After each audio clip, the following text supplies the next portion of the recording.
ತನ್ನೆಲ್ಲ ಸಮಯವನ್ನು ಜೀವಿತವನ್ನು ಸಮಾಜಕ್ಕೆ ಬೆಳಕು ನೀಡುವ ಕಾಯಕದಲ್ಲಿ ತೊಡಗಿರುವ ಲೈನ್ಮ್ಯಾನ್ಗಳು ಜೀವವನ್ನು ಪಣಕ್ಕಿಟ್ಟು ರಾತ್ರಿ ಹಗಲು ಎನ್ನದೆ ಮಳೆ ಬಿಸಿಲು ಎನ್ನದೆ ಒದ್ದಾಡುತ್ತಾರೆ. ಇವರ ಕೆಲಸ ಸಾವು ಬದುಕಿನ ನಡುವಿನ ಹೋರಾಟದಂತಿರುತ್ತದೆ. ಕರೆಂಟ್ ಹೋದಾಗ ಲೈನ್ಮ್ಯಾನ್ಗಳಿಗೆ ಕೆಟ್ಟದಾಗಿ ಬೈಯುವ ನಾವುಗಳು ಅವರ ಸಮಸ್ಯೆಗಳನ್ನು ಅರ್ಥ ಮಾಡಿಕೊಳ್ಳುವುದರಲ್ಲಿ ಎಡವು ಬಿಡುತ್ತೇವೆ. ಅದರಲ್ಲೂ ಮಲೆನಾಡಿನಲ್ಲಿ ಬೀಳುವ ಮಳೆ ಪ್ರಮಾಣ ದಾಖಲೆಯ ಮಟ್ಟದ್ದು. ವರ್ಷದ ಬಹುಪಾಲು ದೋ ಎಂದು ಸುರಿಯುವ ಮಳೆಯಲ್ಲಿ ಕರೆಂಟಿನ ಕಣ್ಣ ಮುಚ್ಚಾಲೆ ಸರ್ವೇ ಸಾಮಾನ್ಯ. ಇಲ್ಲಿನ ಕಾಡು ಮತ್ತು ಇತ್ತೀಚಿನ ಆಕೇಶಿಯ ಮತ್ತು ನೀಲಗಿರಿ ಮರಗಳು ಲೈನ್ ಮೇಲೆ ಪದೇ ಪದೇ ಬೀಳುವುದರಿಂದ ಲೈನ್ ಮ್ಯಾನ್ಗಳ ಗೋಳು ಹೇಳತೀರದು.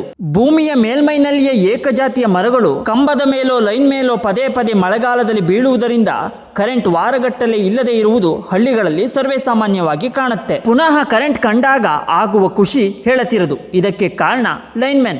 ಇಲ್ಲಿನ ಊರುಗಳು ಅತ್ಯಂತ ಹೆಚ್ಚಿನ ಭಾಗ ನೀರಲ್ಲಿ ಮುಳುಗಿದೆ ಮತ್ತು ಕಾಡಂಚಲ್ಲಿ ದೂರದಲ್ಲೆಲ್ಲೋ ಇರುವ ಮನೆಗಳು. ಆ ಎಲ್ಲ ಮನೆಗಳಿಗೂ ದುರ್ಗಮದ ಹಾದಿಯಲ್ಲಿ ಕೆಲವೊಮ್ಮೆ ತೆಪ್ಪದಲ್ಲಿ ಮುಳುಗಡೆಯ ನೀರಿನಲ್ಲಿ ಸಾಗಿ ಕರೆಂಟ್ ಕೊಡುತ್ತಿರುವ ಲೈನ್ಮ್ಯಾನ್ಗಳಿಗೊಂದು ಸೆಲ್ಯೂಟ್ ನೀಡಲೇಬೇಕು. ದಿನಂಪ್ರತಿ ಎದುರಲ್ಲೇ ಕಾಣುವ ಅನೇಕ ಜನ ಲೈನ್ಮ್ಯಾನ್ಗಳು ಕಂಬದ ಮೇಲೋ ಲೈನ್ ಮೇಲೋ ನಿಂತಿದ್ದನ್ನು ಕಂಡಾಗ ಭಯ ಹುಟ್ಟಿಸಿ ಅವರ ಮೇಲಿನ ಹೆಮ್ಮೆ ಇಮ್ಮಡಿಗೊಳಿಸುತ್ತದೆ. ಅದೆಷ್ಟೋ ಜನ ಲೈನ್ಮ್ಯಾನ್ಗಳು ವಿದ್ಯುತ್ನಿಂದ ಮೃತಪಟ್ಟಿದ್ದಾರೆ, ಅಪಘಾತಗೊಳಕ್ಕಾಗಿದ್ದಾರೆ, ಜೀವದ ಹಂಗು ತೊರೆದು ಕೆಲಸ ಮಾಡುತ್ತಿದ್ದಾರೆ. ಅವರ ಸೇವೆಯು ದೇಶ ಸೇವೆಗೆ ಸಮಾನವಾದದ್ದು ಎಂಬುದು ಸತ್ಯ. ಅಂಥವರೆಲ್ಲರಿಗೂ ಧನ್ಯವಾದಗಳು.